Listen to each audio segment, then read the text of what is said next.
Bom dia e a paz do Senhor a todos. Parece que tem tanto tempo que eu estou aqui, mas nem faz tanto tempo. Gostaria de compartilhar aquilo que Deus me entregou, reconhecendo que no culto de mulheres eu pensei, eu tenho só 27 anos, tem mulheres mais experientes, tem mulheres mais vividas do que eu, mas aprove a Deus que eu estivesse aqui e foi com muita alegria que atendi ao chamado. Maria Clara, pode passar para a gente já refletir.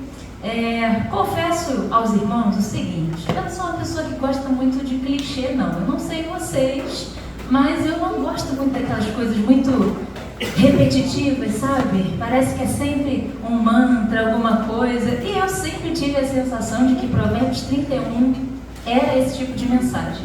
E eu nunca imaginei que eu fosse pregar sobre Provérbios 31. Até brinquei em casa, antes da mensagem, falando, vou falar sobre a mulher de Provérbios 31.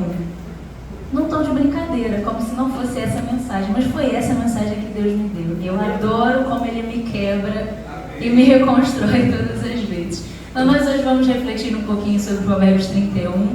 Intitulei a mensagem de Vestida de Força, Guiada pela Sabedoria, a mulher de Provérbios 31. E nós faremos juntos a leitura do texto que está no slide a seguir. Nós vamos nos prender a alguns pontos específicos, tá? Não vou ler todo o texto. Se a gente for pensar todo o contexto de Provérbios 31, de 10 até o final, né, até o versículo 31, é uma meditação, uma reflexão sobre a mulher virtuosa. Mas nós vamos nos prender aos versículos 10 a 12 e depois do 28 ao 30. Eu vou ler virada para cá porque não enxergo muito bem. Vamos lá, vai dizer o seguinte: a mulher virtuosa, quem a achará? O seu valor muito excede o de finas joias. O coração do seu marido confia nela e não haverá falta de ganho. Ela lhe faz bem e não mal todos os dias da sua vida. No 28 em seguida. Seus filhos se levantam e a chamam de bem-aventurada. Seu marido a louva dizendo, muitas mulheres são virtuosas no que fazem, mas você supera todas elas. E vai fechar com enganosa é a graça e vã é a formosura, mas a mulher que teme ao Senhor, essa será louvada. E aí, antes da gente refletir sobre os pontos que Deus me trouxe nessa mensagem, nos estudos que fiz, eu quero fazer um contexto desse texto de Provérbios. Pode seguir, Clarinha. Nesse contexto, eu destaquei alguns pontos importantes. Na verdade, 3 pontos para a gente começar a meditar. Primeiro é que o texto é um poema, e um poema acróstico. Um poema acróstico, nesse contexto, é o quê?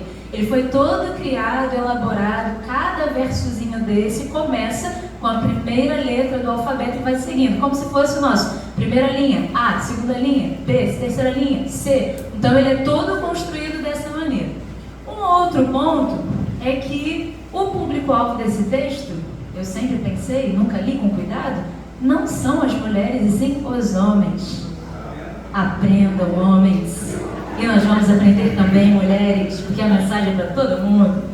E o terceiro ponto é que o texto é um texto que celebra a coragem. E a gente vai falar um pouquinho sobre isso. Então, no primeiro ponto, eu destaquei para os irmãos aí algumas coisas, né? A questão do acróstico, isso não foi escolhido de forma aleatória, né? A gente está falando de um livro que, como um todo, é um livro que tem muitos guias práticos, mas esse texto em especial é um poema. Então, quando a gente fala de poema, tem mais aquela coisa que não é tão prática, não é um manual de instrução, é uma inspiração, né? Uma poesia, algo mais cantado, dito mais para louvar, nesse caso, a figura da mulher, embora, como eu falei, né, o público-alvo não seja as mulheres em específico. E aí, pesquisando, eu descobri que tem algumas vertentes da teologia que quebram um pouquinho a cabeça em relação a isso. Tem linhas que acreditam que seja a mãe de Lemuel continuando o texto, tem outros que acreditam que não, mas fato é que esse texto, na cultura judaica, quem memoriza são os homens e não as mulheres. Por isso que não é um texto dedicado à figura feminina e sim à figura masculina. Em que contexto eles memorizam? E por isso é um acróstico até, né? Para ajudar a memorizar. A, depois vem B, depois vem C, só que no calendário, né? Não, no calendário não, no alfabeto deles, no alfabeto hebraico. E aí, consequentemente, isso facilita a memorização. Então é algo mais atribuído aos homens do que às mulheres. E eu, refletindo sobre isso, eu pensei, a gente lê Provérbios 31 como uma lista de pré-requisitos e tarefas que as mulheres precisam cumprir, é reducionismo demais. Para algo tão belo, tão bonito, tão inspirador, a gente tornar isso um manual de regra e conduta da mulher é algo tanto reducionista quando a gente tem muito mais a aprender. E o último, o texto celebra a coragem porque, de acordo com a cultura judaica também, quando a gente pensa nessa palavra, que a gente fala virtuosa, né, então passa muito por essa coisa do valor da mulher em Provérbios 31. De acordo com a cultura judaica, o valor não vai dizer respeito àquilo que você faz, mas como você faz. Então, se você faz algo, mas no seu coração não existe nada de bom te incentivando a fazer, de nada valeu aquilo que você fez. Tem valor quando você faz de coração, tem valor quando você faz de forma integralmente dedicada. Então, aqui a gente já teria lições para aprender algumas coisinhas do que Provérbios 31 tem para nos dizer, mas eu quero me atentar a explorar alguns tópicos de cada versículo que foi escolhido, não foram aleatórios. E no primeiro versículo, lá no versículo 10, vai dizer o seguinte: mulher virtuosa, quem a achará? O seu valor muito excede de finas joias, ou o seu valor excede de muitos rubis, né? A gente tem algumas traduções, mas a ideia é sempre a mesma: a mulher sendo mais valiosa do que a joia. E o que eu destaquei aqui? Primeira coisa, essa não é uma pergunta para ser respondida, é uma pergunta retórica. E quando a gente pensa numa pergunta retórica, ela geralmente quer destacar alguma coisa, né? Mulher virtuosa, quem vai achar essa mulher? Essa mulher deve ser muito boa para todo mundo desejá-la, né? Então é esse que o texto primeiro vai trazer. Esse tipo de pergunta é para fazer a gente refletir. Quem a achará é sinônimo de que essa mulher é difícil de ser encontrada e que todos desejam ter uma mulher assim. E o segundo ponto é que quando a gente pensa nessa mulher virtuosa, eu destaquei ali para vocês um termo em hebraico. Foi usado o termo shaim no texto. O que significa esse termo? Esse termo é usado em outros versículos para remeter a força, resistência, habilidade. Ou seja, mulher virtuosa, a gente pensa numa coisa tão delicada, mas na verdade a Bíblia vai usar uma palavra que determina força. Uma mulher virtuosa não é uma mulher delicada, é uma mulher forte, é uma mulher resistente, é uma mulher habilidosa. Então esse é um primeiro ponto para a gente aprender. E essa força, o que a gente precisa meditar sobre ela? Não é uma força que você vai usar para tirar vantagem, porque a gente sabe que, infelizmente, não só mulheres, mas homens, né? É determinante aqui se é homem ou mulher. A gente sabe que o ser humano, a figura do ser humano, quando tem um pouquinho mais de força de poder, muitas vezes esse poder, essa força pode ser usado para quê? Para tirar alguma vantagem, né? E o papel da mulher forte não é esse. Ela não usa a sua força para ter qualquer tipo de, como posso dizer, de benefício em cima disso, né? Mas ela é forte, ela é virtuosa, ela é excelente no que faz, não esperando nada em troca. Ela é porque é, né?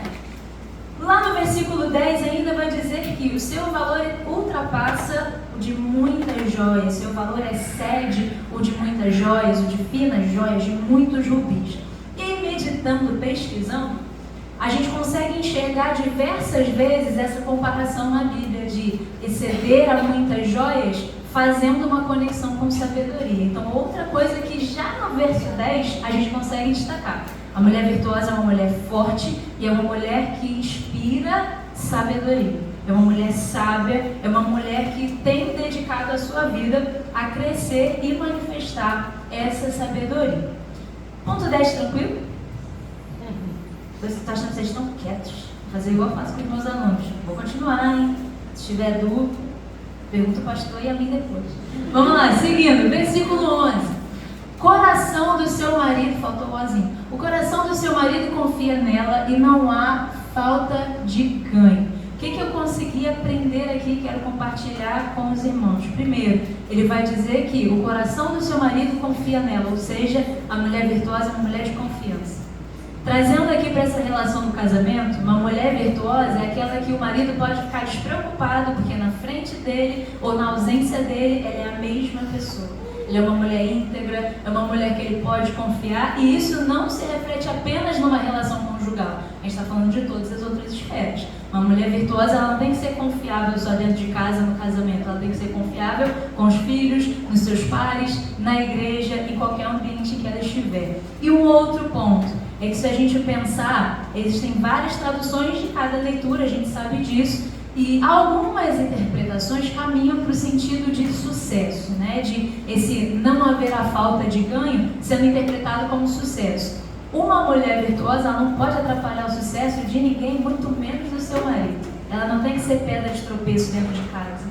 Muito pelo contrário, ela tem que ser degrau, não pedra. Então ela tem que ajudar não só o seu marido, o seu esposo, mas os seus pares, o ambiente em que ela está inserido, as pessoas que estão ao seu redor a se desenvolverem. Uma coisa que eu aprendi muito dentro de casa foi isso, assim, não ande com quem te puxa para trás, anda com quem vai te puxar para cima.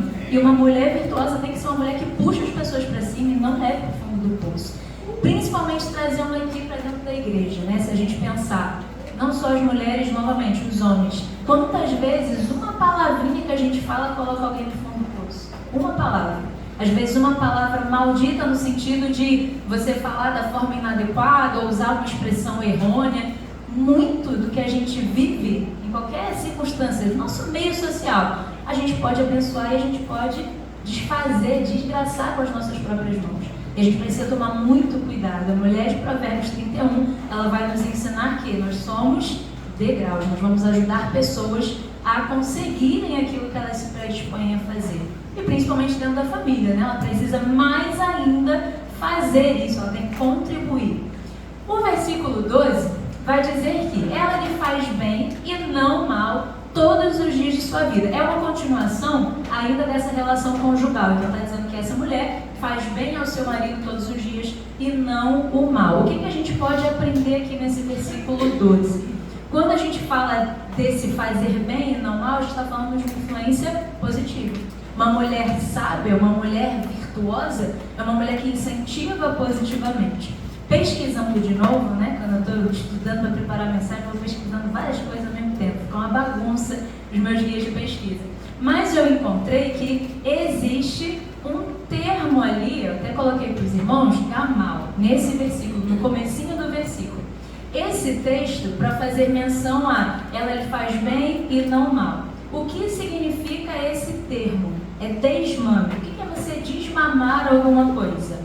Quando a gente fala, a criança está em etapa de desmame, ela está perdendo, em parte, essa dependência essencial que ela tem da figura da mãe. Aqui trazendo para essa relação da mulher no casamento, né? O que seria essa mulher que desmama o marido? É uma mulher que ensina esse homem a ser alguém autônomo, a ser alguém independente, a ser alguém que ensina o seu marido a caminhar cada dia mais com as suas próprias pernas.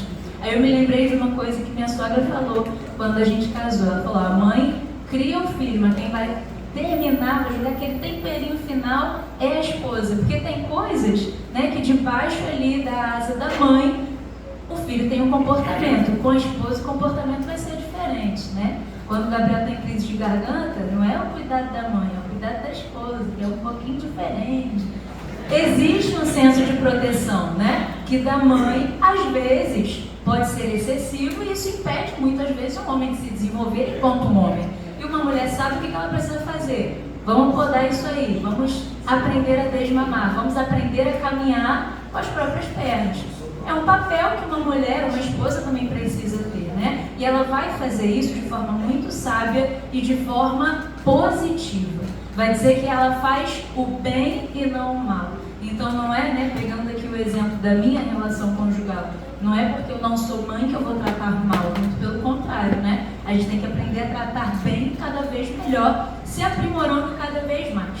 E uma outra coisa que vai expressar aqui, ó, que ela faz bem e não o mal todos os dias, não é às vezes. Quando ela acordou sem estar de TPM, ela estava tranquila e aí ela fez bem. Quando ela está de TPM, ela fez mal. Não é assim que está escrito no versículo, né? Independente do dia, independente do período, o que acontece é que essa mulher, ela faz o quê?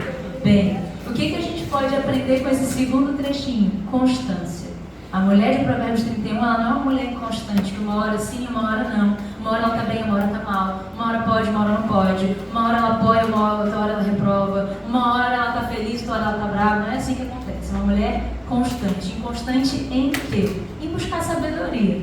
Uma mulher que faz bem a sua casa, ao seu marido, à sociedade, ao lugar onde ela trabalha, à congregação em que ela está, se ela faz o bem constantemente, ela é uma mulher que está buscando constantemente o quê? Sabedoria. E de novo, voltando lá no ponto 10, a gente pode confiar numa pessoa dessa? Pode. A gente confia numa pessoa inconstante demais? Não, né? Se a pessoa ela é muito inconstante, eu vou dar crédito ao que a pessoa falou? Eu não. Uma hora ela fala que sim, outra hora ela fala que não. Uma hora ela fala que pode, uma hora ela fala que não pode. Então tudo vai se complementando, texto a texto. Vamos lá, seguindo. No versículo 28 e 29, olha o que vai dizer. Vai falar especificamente dessa relação familiar.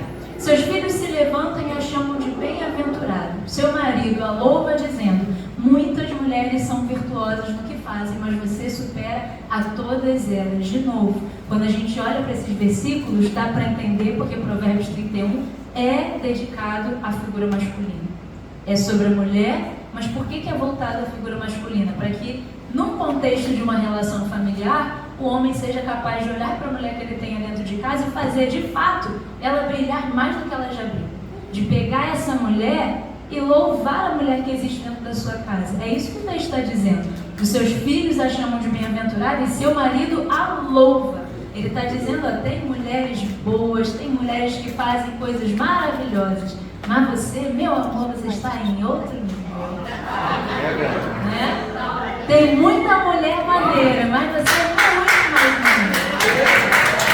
Então, aqui a gente tem uma relação de cuidado, de valor. Eu enxerguei, não sei os irmãos, mas eu enxerguei nesse trecho, nesses 2 versículos, o que de fato vai dizer que é o papel do homem, de amar a mulher como ama Cristo, como Cristo ama a igreja, né? Da gente ser submissa, mas do homem amar a mulher como Cristo ama a igreja. É isso que Deus faz conosco, né? Pega um barro todo amassado, reconstrói e recria e nos louva em situações que a gente acha assim, eu não tenho como ser valorizada nisso, mas Deus vê todas as coisas, né? E o marido atento, ele também precisa estar atento a isso. Então a gente vê aqui que no versículo 28 se utiliza esse termo halal, lá do hebraico também, halal, que vai falar sobre esse significado de brilhar. Então esse louvor é que ele faz de fato a sua esposa brilhar, dentro de casa, fora de casa. E aqui, trazendo para o nosso contexto, né? Eu me peguei pensando em algumas situações que eu já presenciei. Os irmãos não, porque a gente não vê pessoas assim no mundo não, só eu que vi. Mas de, às vezes, uma rodinha, uma conversa, não, porque a minha mulher não se cuida, porque a minha mulher não faz isso, a minha mulher não faz aquilo, porque a minha mulher não dá faxina na casa a semana inteira. Você está sendo um marido do nível que uma mulher virtuosa merece? Para a gente refletir, se eu estou do lado da minha esposa e eu não estou fazendo o que Provérbios 31 me ensina, que relação conjugal é essa, né? Eu preciso louvar a minha mulher dentro de casa, mas fora de casa também. De estar num ciclo de amigos, de pessoas, e enaltecer essa mulher que Deus deu e não colocar ela para baixo. E aí diz o ditado, né? Quem desvaloriza, alguém vai fazer o quê? Vai valorizar. Infelizmente a gente sabe que isso acontece. A gente precisa cuidar da nossa casa, a gente precisa cuidar dos nossos, a gente precisa cuidar dos filhos, dos esposos, das esposas. Nós precisamos ter esse cuidado de louvar a Deus pelo que Ele nos deu, por quem Ele nos deu, e louvar essas pessoas na frente de outras também, para que Deus enalteça também essas pessoas no momento certo. E aí, seguindo, próximo versículo,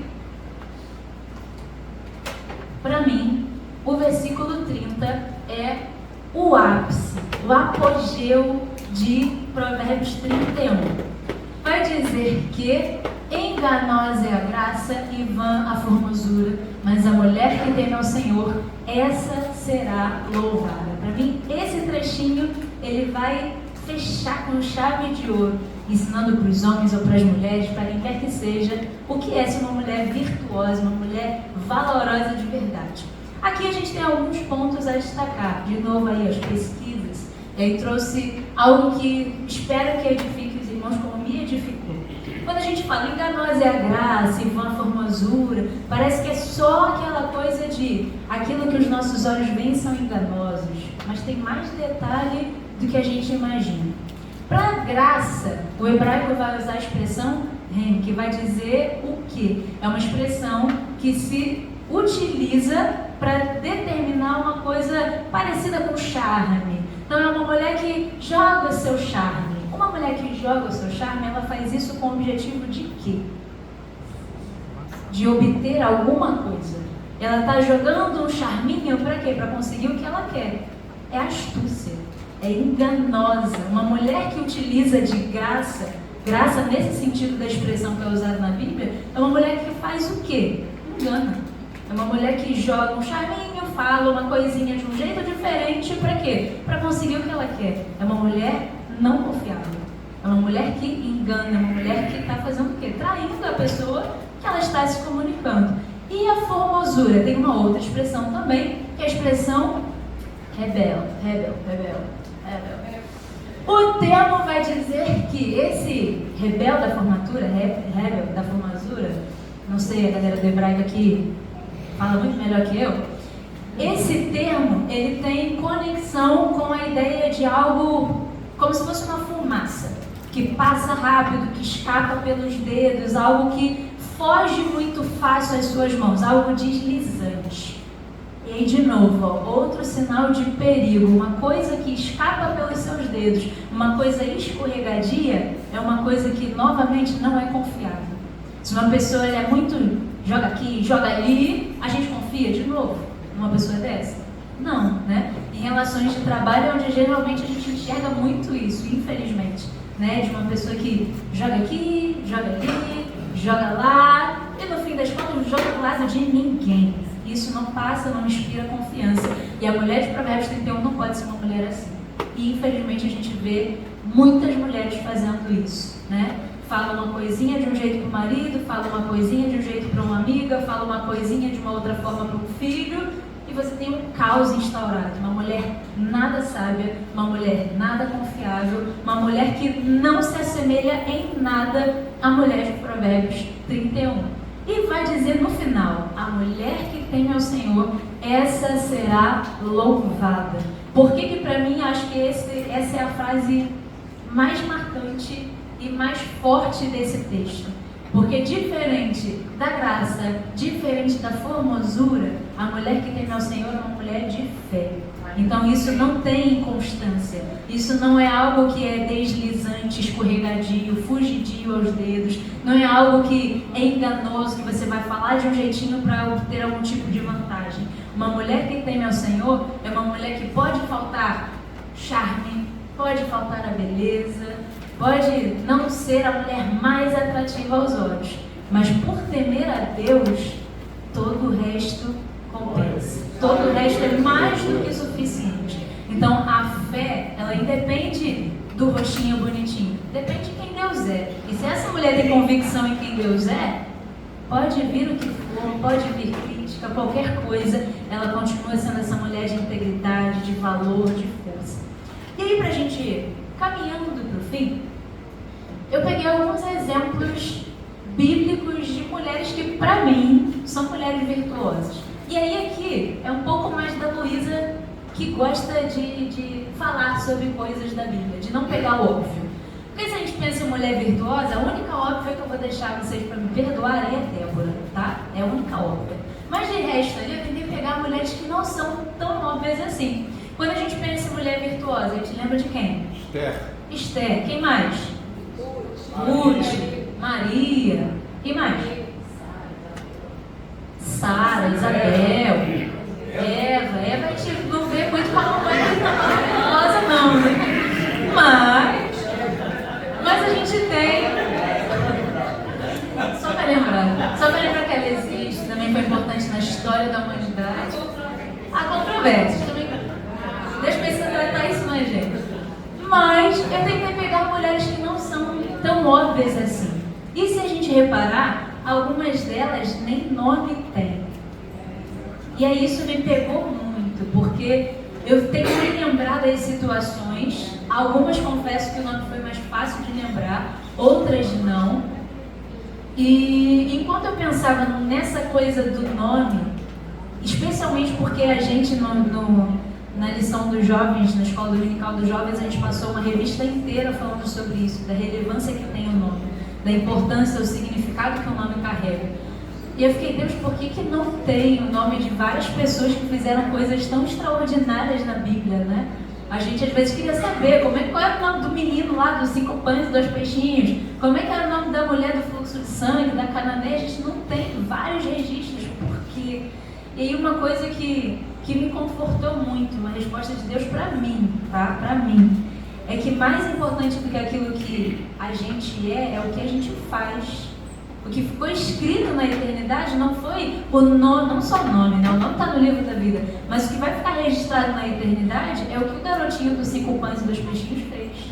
O que vai estar escrito na eternidade por todos os séculos enquanto a humanidade existir foi a fé da mulher cananeia. O que vai existir enquanto a gente tiver esses registros para lembrar, o que vai ser importante é o nome da pessoa. Porque a gente aprende na Bíblia, o nome da pessoa é importante. É importante para a história dela, é importante para aquilo que ela representou, mas para aquilo que a gente aprende dessa pessoa foi o que ela fez. Então não interessa se tem mulheres na Bíblia que têm um nome reconhecido ou não, a gente tem muitos exemplos de mulheres que foram mulheres virtuosas. Eu destaquei 8 mulheres.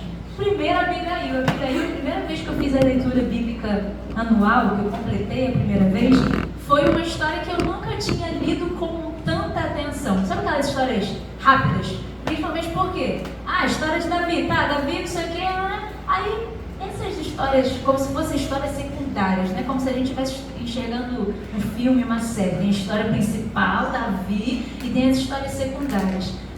Quando eu fui ler, eu falei assim, cara, Abigail não é uma história secundária. Se a gente olhar o cuidado que ela teve, a sabedoria que ela teve, né? Davi fugindo, todo o contexto caótico, Abigail casada com um outro homem, um homem que não teve uma boa palavra, não teve uma boa ação, ela vai fazer o quê? Ela poderia, vocês que se virem, né? Homem que é homem que se resolva, vocês com vocês. O que ela vai fazer? Ela vai ser sábia, ela vai à frente. Não, porque meu marido mandou isso, mandou aquilo. Ela vai preparar o terreno para quando Davi chegar, a situação ser outra. E a gente sabe na narrativa o que aconteceu, né? Não vou contar todas essas histórias, mas a gente sabe na narrativa o que aconteceu, né? Nabal, que era esposo de Abigail, acontece o que com ele?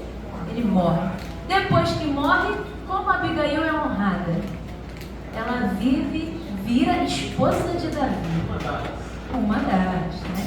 Mas vira também esposa de Davi. Outro exemplo de mulher que eu acho que a gente precisa destacar é a profetisa Ulda. Ela tem, a gente tem alguns registros dela, né, especialmente ali no livro de 2 Reis. E por que ela foi um exemplo de mulher? Primeiro porque o título já vai dizer, ela era uma profetisa. Então uma profetisa é uma pessoa, né, que entregava uma mensagem e num contexto ainda mais difícil, porque você tinha profetas homens e ela se levanta, né, enquanto essa mulher que representa algo que Deus está dizendo. Então, primeira coisa, ela é uma mulher que vai ser porta-voz de Deus. Ela é uma mulher que tinha muita convicção de quem Deus era, porque todas as vezes, né, que a gente vê ela falar, se posicionar, ela aparecendo na Bíblia, a aparição dela é muito convicta de quem Deus é. Ela não fala assim, eu acho que Deus me revelou que isso vai acontecer. Não, Deus me revelou assim e vai acontecer desse jeito. Tanto que, se a gente analisar toda a história, ela foi um dos instrumentos, né, que ajuda a conduzir uma reforma muito grande que acontece religiosamente em Israel. Terceira, a gente conhece bastante, figura de Débora, foi juíza, foi profetisa, também uma mulher sábia, uma líder, uma mulher de fé, que vai principalmente agir para auxiliar esse processo de libertação do povo de Israel. A Sunamita, coloquei ali como uma quarta figura, oferece hospitalidade a Eliseu, posteriormente o seu filho morre e é ressuscitado. Então a gente também vê, né, uma mulher que se coloca a essa disposição de serviço, de integridade, de reconhecer quem de fato é filho de Deus. A serva de Naamã, minha mãe já falou várias vezes sobre ela aqui, né, sobre o papel, a relevância que ela teve na cura de Naamã, e não só na cura, mas na conversão de Naamã também. A mulher cananeia, essa a gente conhece muito, mas é outra que não tem o nome na Bíblia, né? Então a mulher cananeia é aquela, o famoso jargão, mas se até os cachorrinhos comem das migalhas, né? Parece que a gente só se prende a isso, tipo, coitadinha. quando na verdade ela foi um exemplo de persistência, de inteligência. O diálogo dela todo com Jesus não foi um diálogo tipo, eu sou coitadinha. Ela estava muito ligada no que ela estava falando. E ela sabia que Jesus estava entendendo o que ela estava falando, e Jesus sabia que ela estava entendendo o que ele estava falando. Então ela não foi coitada, ela foi muito inteligente. E uma mulher como a de Provérbios 31, uma mulher constante, persistente, insistente, e insistiu até que Deus deu a vitória. Outro exemplo, essas eu confesso que eu não tinha parado para pensar, que foram as parteiras hebreias, Sifra e Puá, lá em Êxodo, né? No contexto de mata todos os meninos, mata os primogênitos, acaba, elas fizeram a diferença, né? Poupando a vida de várias crianças, usando ali da inteligência delas, da astúcia, mas conseguiram salvar muitas vidas que com certeza, né? Se Deus preservou essas vidas, foi porque elas fizeram a diferença depois na história, né? A gente não sabe quem foram os bebês salvos, mas com certeza eles tiveram algum papel na história do povo de Israel. E por último, uma que para mim, acho que a gente olha para a história dela, seria a mais improvável. Uma prostituta, Raabe.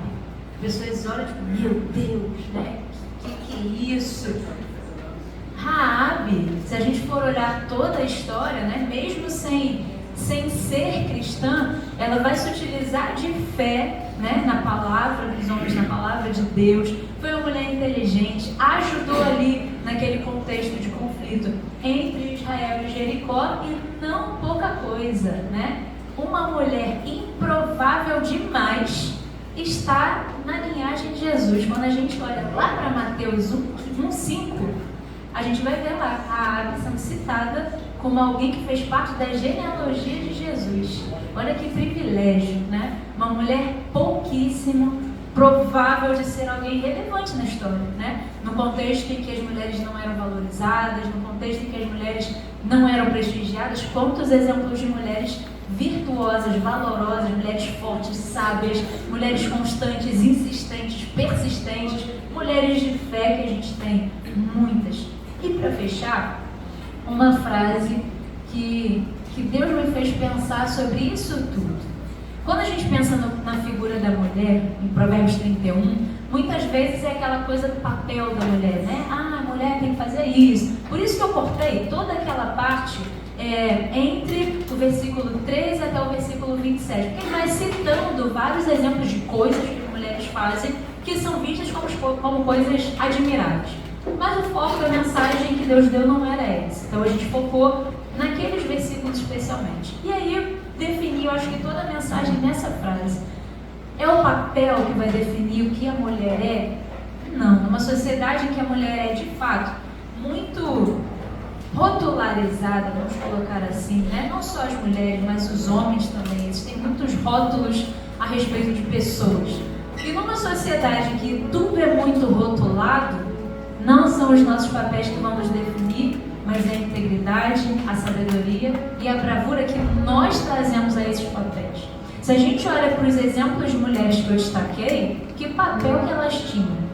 A serva de Naamã, ela era serva. Ela não era ninguém que se destacasse na casa de Naamã, no contexto social. O que ela tinha de relevante apresentar? Se a gente pensa em Raabe era uma prostituta. Era mais mal vista ainda do que uma serva. Se a gente pensa numa mulher cananeia que estava num grupo diferente do povo dela, que também era mal visto. Não eram pessoas que, se a gente olha no nosso olhar natural, pessoas que se destacam, né? Mas quando a gente olha para o papel que elas trouxeram, e mais do que isso, para o exercício de fé de cada uma delas, é isso que vai fazer toda a diferença. Então foram mulheres sábias, mulheres virtuosas, valorosas, foram mulheres que se permitiram ser verdadeiramente usadas por Deus, que entenderam quem elas são em Deus, que entenderam quem elas têm que ser em Deus. E por isso elas fizeram diferença onde elas estavam. Por isso elas fizeram diferença no contexto social delas, e por isso o que elas fizeram vai continuar ecoando por toda a eternidade. Mesmo que a gente não saiba o nome, é mais importante aquilo que elas fizeram e como elas fizeram. E por isso elas precisam ser mulheres louvadas, assim como nós precisamos ser mulheres como elas. Mulheres louváveis, mulheres admiráveis, mulheres que, como começa lá o versículo, quem acha essa mulher? Meu objetivo, enquanto uma mulher que teme ao Senhor, que serve a Deus, é que as pessoas olhem para o Gabriel e se perguntem de fato, cara, onde o Gabriel achou uma mulher dessa? Porque ela é completamente diferente. Ela é completamente diferente do tipo de mulher que a gente encontra na nossa sociedade. E as pessoas que nos cercam precisam ser assim, né? E não só em relação às mulheres, mas aos homens também. Que as pessoas olhem, que as pessoas de fato façam o contrário agora, né? Olhem pra mim e falem, onde é que a Luísa achou o Gabriel? Porque o cara é diferente. Ele não é qualquer pessoa, ele não se comporta como todo mundo. Que as pessoas consigam ver esse brilho de Jesus diferente na nossa vida. E que através disso a gente possa de fato afetar a nossa sociedade, as nossas relações, e mais do que essa terra, né? Que a gente possa afetar e trazer frutos que sejam colhidos na eternidade. Esse é o nosso desejo, esse é o desejo daquilo que Deus desejava falar aos nossos corações. Eu agradeço a oportunidade.